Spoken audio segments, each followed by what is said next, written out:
علم کیا ہے؟ یقیناً حواس سے جو معلومات حاصل ہوتی ہیں وہ بھی درست ہیں، یقیناً عقل کی ایک فیکلٹی بھی اللہ نے دی ہے. انسان اپنے اس ذرائع علم سے حقیقت کے قریب پہنچ جاتا ہے، لیکن یقین کی دولت محض اس عقل کے ذریعے حاصل نہیں ہوتی. اور اس عقل میں یہ صلاحیت تو ہے کہ خدا کو پہچان لے، یہ صلاحیت ہے کہ جان لے کہ کوئی ایک ہے جو اس کا کریٹر ہے کائنات کا، یہ صلاحیت بھی ہے کہ جان لے کہ زندگی ختم نہیں ہوگی یوں ہی، حساب کتاب ہونا چاہیے، جزا سزا ملنی چاہیے، ورنہ خیر اور شر کا تصور غلط ہو جائے گا. There will be no basis for morality. یہ کانٹ سا جن کا بھی انہوں نے نام سنا ہے ان کو عرض کر رہا ہوں کہ کانٹ نے ایک کتاب لکھی تھی دی کریٹیک آف پیور ریزن، اور اس نے ثابت کر دیا کہ کسی منطقی دلیل سے خدا کا وجود ثابت نہیں ہو سکتا. ایک تہلکہ مچ گیا پورے یورپ میں. اس وقت تک ابھی یہ جو الحاد ہے یہ اتنا نہیں تھا، عیسائیت تھی. خدا کا انکار کے معنی کیا ہے؟ بغاوت عیسائیت سے. اب یہ بھی ہو سکتا ہے کہ اس نے بغاوت سے خوف زدہ ہو کر کتاب لکھی ہو، یہ اللہ جانے. سقراط کا سکہ سا جو ارادہ ہے، قوت ارادی، وہ ہر ایک کو تو نہیں ملتا. سقراط نے تو اپنے علم کے اور اس کے بیان کرنے کے مقابلے میں زہر کے پیالے کو پسند کر لیا. لیکن ہو سکتا ہے کانٹ گھبرا گیا ہو، اور یہ بھی ممکن ہے کہ یہ اس کی سوچ ہی کا ایک مرحلہ ہو. جیسے علامہ اقبال نے پہلے شکوہ لکھا اور شور مچ گیا، اللہ کی جناب میں یہ گستاخی، لیکن جواب شکوہ لکھا تو پتا چلا کہ اصل میں وہ کچھ باتیں کہنے کے لیے ایک انداز اور اسلوب تھا، کچھ سمجھانا چاہتے تھے مسلمانوں کو. انہوں نے مسدس حالی کے انداز میں نہیں لکھا، جواب سوال اللہ کے ساتھ کر کے ان حقائق کو ایک اور لطیف پیرائے میں بیان کر دیا. اسی طریقے سے ہو سکتا ہے کانٹ کی دوسری کتاب کا معاملہ ہو، دی کریٹیک آف پریکٹیکل ریزن، اور اس میں وہ ثابت کرتا ہے انسانی اخلاقیات کے لیے کوئی بنیاد نہیں ہے جب تک کہ اللہ کو نہ مانا جائے. نیکی کو انسان پہچانتا ہے، لیکن کیوں نیک بنے، اس کیوں کا کوئی جواب ہمارے پاس نہیں. سچ بولنا اچھا ہے، کیوں سچ بولے جبکہ سچ بولنے میں نقصان ہو رہا ہے. جھوٹ بولنا برا ہے، کیوں جھوٹ نہ بولے جبکہ جھوٹ بولنے سے نفع حاصل ہو رہا ہے.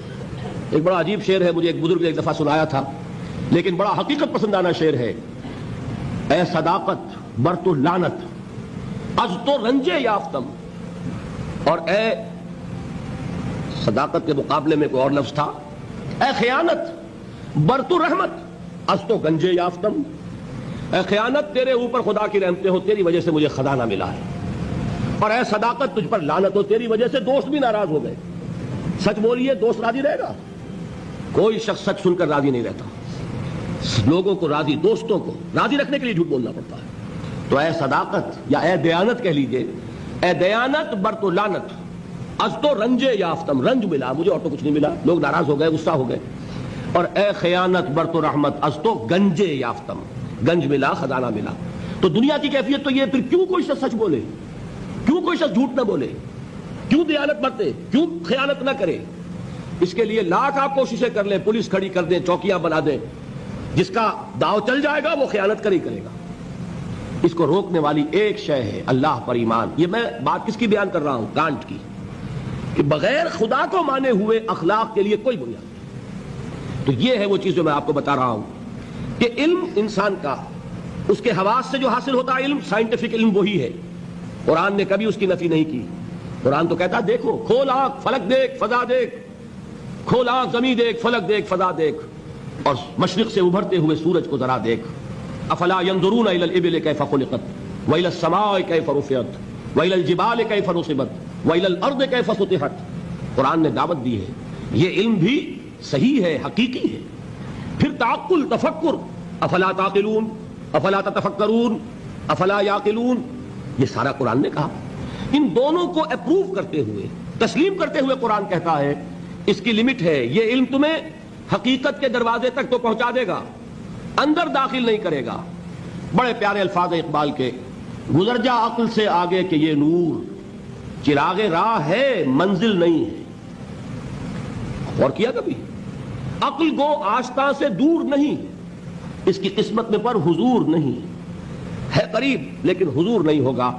انسان کو حقیقت کے حضور میں حاضری اور علم الیقین کا حصول صرف وحی کے ذریعے سے ممکن ہے.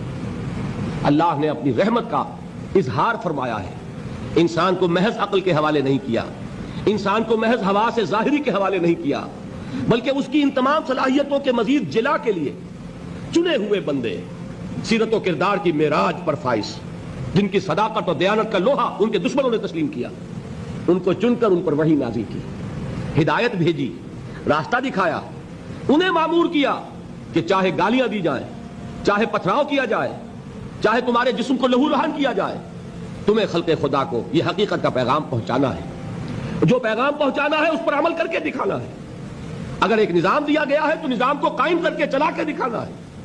یہ جلیل القدر ہستیاں انسان تھے، نسل آدم میں سے تھے، اس میں کوئی شک نہیں، لیکن یہ جلیل القدر ہستیاں، انہیں ہم کہتے ہیں یہ انبیاء ہیں، جن کو اللہ نے چنا، جن کو پسند فرمایا۔ اللہ یصطفی من الملائکۃ رسلا ومن الناس، اللہ چن لیتا ہے فرشتوں میں سے بھی اپنے پیغام رساں اور انسانوں میں سے بھی۔ فرشتوں میں سے کسے چنا؟ جبرائیل کو۔ انسانوں میں سے کسے چنا؟ محمد کو صلی اللہ علیہ وسلم۔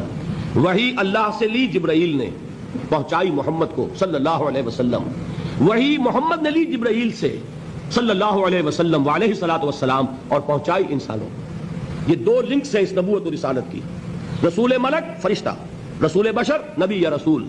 ان دونوں لنکس سے وحی منتقل ہوئی کس سے؟ اللہ سے۔ اللہ کی وحی ہے، جبرائیل کی وحی نہیں ہے۔ جبرائیل ذریعہ ہے، محمد ذریعہ ہے۔ محمد کا ذہن، ان کی عقل، ان کا فکر منبع وحی نہیں ہے، وہ ریسیپینٹ ہیں، وصول کرنے والے ہیں۔